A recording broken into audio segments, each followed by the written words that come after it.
Morning students, मैं doctor Swati Sharma government college Jaipur से। इस वीडियो में बच्चों हम बीएससी पार्ट 2 के स्टूडेंट्स के लिए फिज़िकल केमिस्ट्री का राउल्ट्स नियम का सेकंड पार्ट डिस्कस करेंगे। पिछले वीडियो में हमने ये डिस्कस किया था कि राउल्ट का नियम क्या है और राउल्ट का नियम आदर्श विलयनों पे लागू होता है।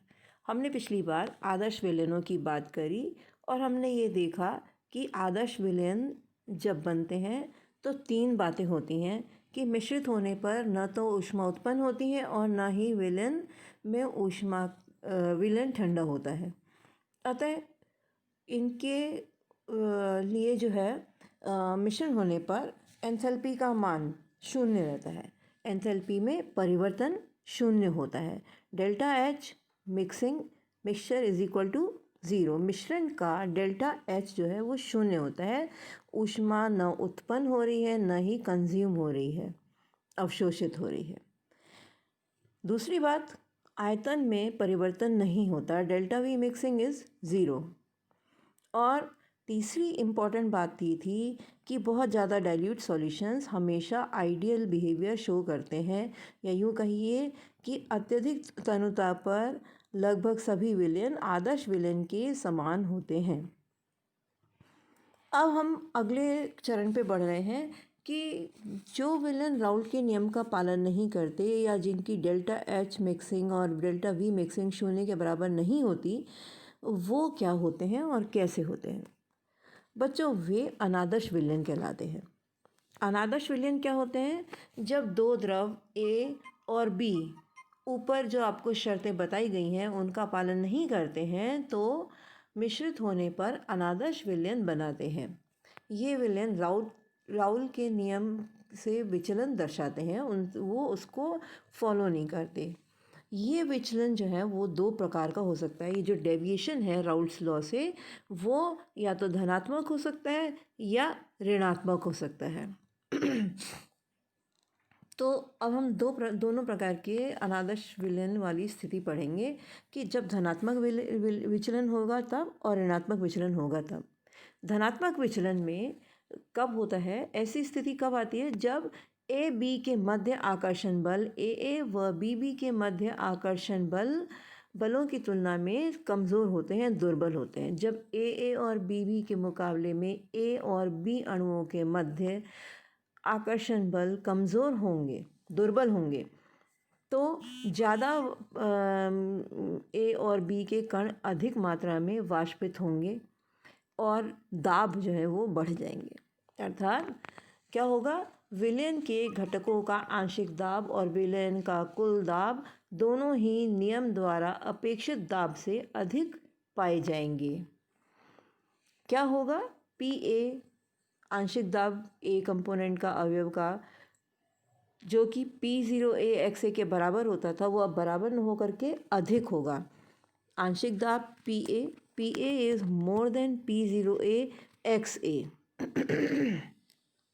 उसी प्रकार PB is more then P0B और इसके लिए अब ध्यान से देखिए, ये जो हिंदी की किताब है मेरे हाथ में इस समय, जयपुर पब्लिशिंग हाउस JPH की किताब है, इसमें ये प्रिंटिंग मिस्टेक हुई हुई है। Delta H mixing is equal to 0 लिखा हुआ है, ये होगा is more than 0। Delta H mixing is greater than 0 and delta V mixing is greater than 0। ठीक, करेक्शन करके पढ़िए। उदाहरण के लिए कार्बन टेट्राक्लोराइड और heptane, carbon disulphide, acetone, carbon tetrachloride, ethanol वगैरह जब मिक्स होते हैं तो ये राउल्ट के नियम से धनात्मक विचलन दर्शाते हैं। इसमें भी हमने मोल भिन्न और वाष्प दाब के बीच में जब ग्राफ दिखाया तो आदर्श परिस्थिति में जो डॉटेड लाइन्स दिखाई जा रही, 2Tv लाइनें दिखाई जा रही हैं, वैसे ग्राफ उत्पन्न होने चाहिए थे, मिलने चाहिए थे, परंतु इनसे धनात्मक विचलन मिलता है और उसी प्रकार कुल दाब भी जो है वो अपेक्षित दाब से अधिक मिलता है।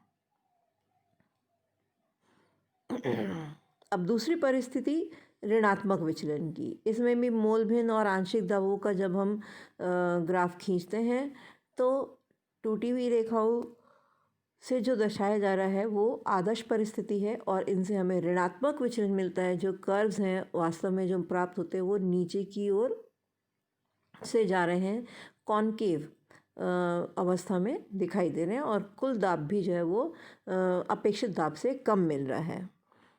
वह ऋणात्मक विचलन जो है वो कब उत्पन्न होता है? जिस स्थिति में ए बी के मध्य आकर्षण बल ए व बी के मध्य आकर्षण बलों की तुलना में प्रबल होते हैं। जब आकर्षण बल प्रबल होंगे तो वाष्पित अवस्था में कणों की संख्या कम होगी और आंशिक दाब और कुल दाब दोनों ही अपेक्षित दाबों से कम प्राप्त होंगे। अर्थात विलयन के घटकों का आंशिक दाब व विलयन का कुल दाब दोनों ही नियम द्वारा अपेक्षित दाब से कम प्राप्त होंगे। अतः P A is less than P zero A x A, P B is less than P zero B x B, delta H mixing is less than zero and delta V mixing is less than zero. इस प्रकार के विलयनों के कुछ उदाहरण हैं pyridine, acetic अम्ल, chloroform जल, HCl, H2O आदि। उम्मीद है आपको ये समझ में आया होगा। अब हम आदर्श और अनादर्श विलयनों का से संबंधित राउल्ट नियम के बारे में यहाँ पे हम जान चुके हैं। राउल्ट नियम देखिए, अब आपको मैंने इंग्लिश और हिंदी दोनों PDF इसमें शामिल किए हुए हैं। राउल्ट का नियम यहाँ पे आपको पढ़ाया गया कि राउल्ट का नियम में हम ये कहते हैं जब कोई विलयन होता है तो उसका कुल दाब उसके अवयवों के आंशिक दाब के योग के बराबर होता है। और आंशिक दाब यदि ए और बी दो अवयव हैं तो ए का आंशिक दाब PA से दिखाएंगे, B का आंशिक दाब PB से दिखाएंगे। P0A जो है वो उस अवयव का तब दाब होगा जब वो शुद्ध अवस्था में है। ऐसे में PA is equal to P0A XA, यहाँ पे A लिखा हुआ है, करेक्शन बताया था। PB is equal to P0B into XB, यहाँ B लिखा हुआ है, करेक्शन बताया था।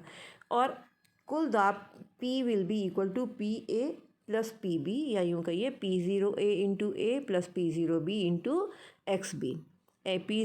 P will be P0A into XA plus P0B into XB। ये राउल्ट का नियम है और इनके साथ आइडियल सॉल्यूशन में delta V mixing is zero, delta H mixing is zero.